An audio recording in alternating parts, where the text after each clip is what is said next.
جاهزين بابا؟ جاهزين؟ يلا.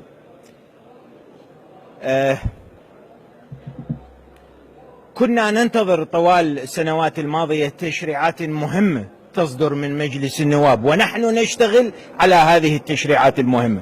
وإذا نفاجأ يوم أول من أمس بتشريع فيه مادة دخيلة لم تكن موجودة أصلا، كلجنة قانونية كنا قد حذفناها واعترضنا عليها ولدينا قرار ومحضر في هذا الأمر.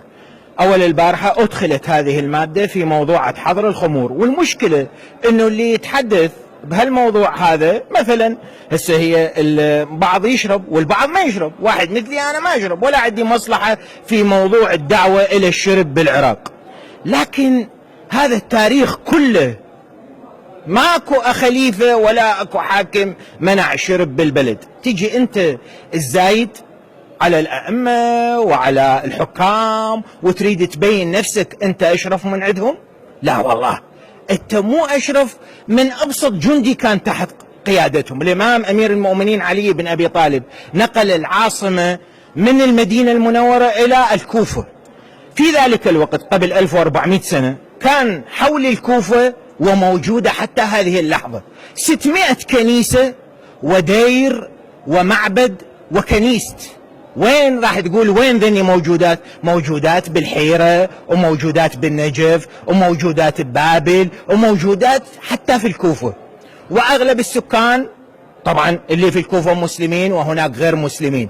هل هناك رواية واحدة في التاريخ الإسلامي أسأل عن رواية واحدة، والرواية سأقبل بها إن كانت من آحاد، راح أحكي بلغة علماء أهل الحديث، إن كانت من آحاد أو كانت حسنة بالتقييم أو كانت حتى موضوعة يعني ساقطة يعني مزورة.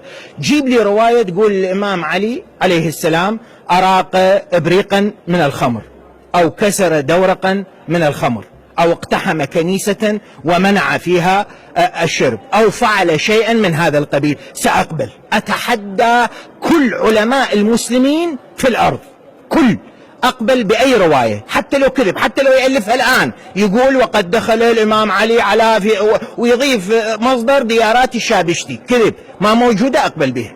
تيجي أنت صاير لي على أساس شريف. اليوم أنا راح أفضحهم وراح أبين الحقيقة شنو اللي صار بالعراق منذ سنوات. أخوان، العراق بيه صالات قمار ما موجودة حتى بمونتي كارلو، ويوميا معدل في هاي صالات القمار في أماكن محددة، وإذا تريدون أقول لكم وين، بس مو الآن على الهواء مباشرة، لأنه أيضا أنا ما أريد أحارب الآخرين. وارد هاي الصالات يوميا المعدل، وعندي دراسة $2,000,000. الأحزاب الإسلامية خلي أحدد، اللي تمتلك ميليشيات، اللي تمتلك أجهزة وقوات مسلحة، اللي تمتلك إمكانيات هنا بالعراق، وتحديدا خلي أخصه علنا ماكو لاعب ولا كذا، الشيعية منها. طبعا أتحدث عن البعض، ما قلت كل الأحزاب، ما قلت كل لا، واضح انه انا المنعني. متقاسمة الاموال والواردات مع منو؟ مع هاي الصالات. احد الاحزاب يوميا $500,000 يسلم من قبل هاي صالات القمار يمول بيها ربعه وجماعته، والا هذا الصرف والاستيلاء على ارض العراق وهاي الدعايه الكبيره. من يجيبون الاموال؟ من له $500,000 يوميا؟ نعم عنده وزراء مستولي مثلا على النفط يلعب بالدوله العراقيه، هذا كله صحيح، بس انا احكي واحد تيجي يوميا $500,000 اكو من عندكم واحد يرفضها؟ لا طبعا. هاي اللي متعلقه بصالات القمار اللي قلت ما موجوده لا بمونتي كارلو ولا بلندن ولا حتى ببيروت، ما موجودة هيك صالات اللي موجودة الآن عندنا بالعراق. الملاهي اللي بيها تعرفون الملهى منو يعني شنو بي بنات مو تمام. حزب آخر ثاني إسلامي شيعي يحمي الملاهي بالعراق مقابل أموال صاحب الملهى يعطيه إياه. هاي صار اثنين. البارات، انتوا شلون تتصورون انه الناس فاتحه البارات والناس تطب وتطلع بالبارات بكيفها؟ هاي يعني هيك احنا دوله سائبه ما عندنا حكومه، فمنو اللي يحميهم؟ يحميهم حزب اسلامي شيعي ثالث، هاي حصته ياخذها من البارات يوميا. والا شنو التصريح لما يطلع لك فد رئيس كتله بالعراق وشخصيه محترمه، ما اريد انا اتحدث ضده، يقول لك 72 ملهى بالعراق مو رسمي، من لك هاي الاحصائيه؟ احنا نواب واقفين ما عندنا هاي الاحصائيه، شلون انت عندك؟ لا، فلازم تفهم بانه هاي الدوله جاي يسيرها هؤلاء ادعياء الاسلام المزيف، وعايشين على العرق، وعايشين على النساء الساقطات، وعايشين على القمار، يتقاضون اموال. وهذا الوضع بالعراق منذ سنين، وعندهم اموال وفلوس. هسه اجوا منعوا العرق. ليش؟ لانه الخشخاش، انتبه شويه لهاي النقطه، لان الخشخاش جاي ينزرع بالعراق وتحديدا بالجنوب. الخشخاش شنو؟ اللي يطلعون منه المخدرات. بعد لانه الحبوب اللي بالملايين جاي تستورد من ايران، فاكو ناس على باب الله يوميا يدخل سيارات حبوب ومخدرات للعراق. اذا انت تشرب عرق وين تدور الحبه والتخدير؟ ما تدورهن، انت يوميا تدور على العرق، لو تدور على البيره. ليش قوطيه البيره ببغداد ب1000 دينار، بالبصره ب5000؟ اسالكم هاي ال4000 منو ياخذها؟ ياخذها حزب اسلامي. طبعا لو مو اللياقه والادب والاحترام للساده النواب ولمجلس النواب وللشعب العراقي وانتم الحضور، كان حكيت لكم غير حكي. يعني بس اتلفظ بس كلمه واحده اللي هي ما يليق. حتى القوادون في العراق يدفعون اموال لاحزاب اسلاميه في الجنوب وبغداد. حتى يعني واحد شلون يحكي ما اعرف.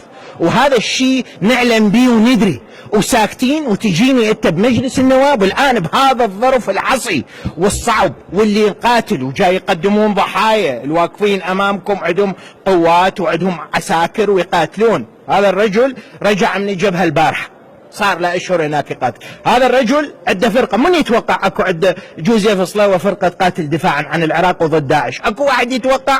ذولا مقاتلين. بهذا الظرف الحساس والحرج انت تشرع لي هيك قانون؟ استغليت الظروف. لو احنا ما موجودين صار ما يتعلق بي، احنا امس ثلاثتنا ما موجودين، ما يتعلق بي، كنت باللجنه القانونيه جاي اصيغ الصياغات النهائيه لحل مجلس المفوضين للانتخابات، وقدمته وراح نقراه باذن الله، لان اكو عندنا قضايا هوايه مهمه احنا مشغولين بها. تدخل لي فقره بالاخير، ماده بالاخير، وتقول لي احضر الاستيراد. ليش؟ حتى انت من تحضره الضرائب تزداد. اخر كلمه اقول لكم اياها حتى تعرفون، هالايام واردات العرق والخمر وواردات الملاهي هالايام اللي احكي بها عن، وواردات صالات القمار قلت، مو مثل قبل 6 اشهر والعام الماضي. العام الماضي كانت مضاعفه لان فلوس ماكو فقلوا. من يمنعوا راح يصير تهريب، من يصير تهريب يتحول البطل 100 ضربه في 500 السعر، فهو راح يستفيد، هو راح يهيمن لان عنده سلطه، عنده قوه، عنده ميليشيات، عنده سلاح، هو اللي راح يجيب لك العرق ويبيع العرق. شكرا.